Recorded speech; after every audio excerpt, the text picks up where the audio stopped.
నాకు అంటే failure love story అయినా పర్లేదా అన్నా?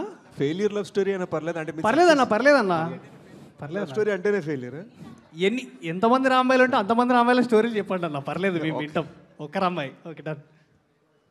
సో నాకు 17 అప్పుడు నేను యూఎస్లో పెరిగేవాడు. మా పేరెంట్స్ చెప్పకుండా ఫ్లైట్ టికెట్ బుక్ చేసుకొని వేరే కంట్రీకి వెళ్ళిపోయా ఒక అమ్మాయి కోసం. ఓ కట్ చేస్తే ఆ అమ్మాయికి నా బర్త్డే పెళ్ళి అయిపోయింది. అయ్యా.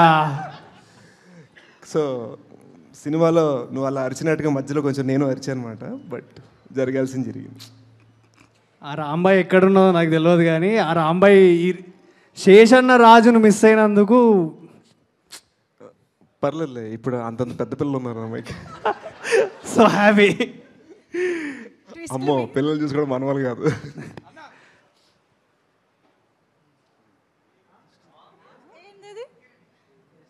ఏజెంట్ చెప్పే ఏజెంట్ ఏంటది? ఈగ ఈగ వాళ్ళు కూడా దండ మీద అదే అలా డిసైడ్ చేసాం.